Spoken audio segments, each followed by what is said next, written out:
અમદાવાદ દુષ્કર્મના આરોપીને પોલીસની ગોળી વાગી. પંચનામા દરમિયાન આરોપીએ ભાગવાનો પ્રયાસ કર્યો હતો. હેબતપુર વિસ્તારમાં આરોપીએ ભાગવાની કોશિશ કરી હતી. પોલીસ પર હુમલો કરી ભાગવા ગયો ત્યારે સ્વબચાવમાં પોલીસે આરોપીના પગમાં ગોળી મારી. આ ઘટનામાં એક પોલીસકર્મી પણ ઈજાગ્રસ્ત થયો.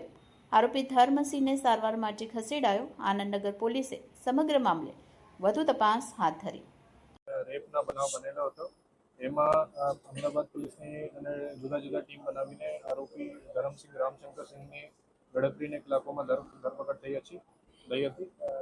તે પછી એને મેડિકલ કરાવીને અને એને ડીએનએ સેમ્પલિંગ પર કરાવી દીધા હતા.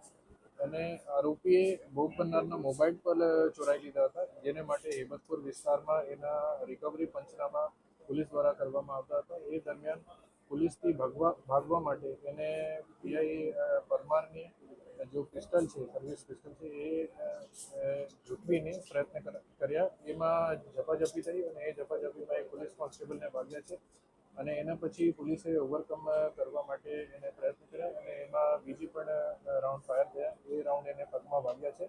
પોલીસ કોન્સ્ટેબલ અત્યારે સ્ટેબલ છે અને જો આરોપી છે એની પર સારવાર ચાલુ છે.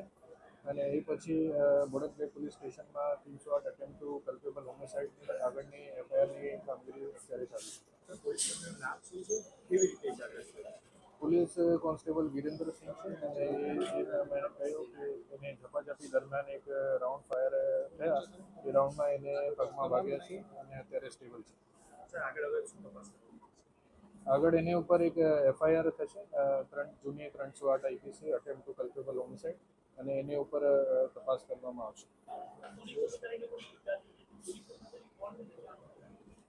એ પીસી પોલીસ કોન્સ્ટેબલ છે વિરેન્દ્રસિંહ અને એને પગમાં ગોળી વાગી છે. અત્યારે સ્ટેબલ છે.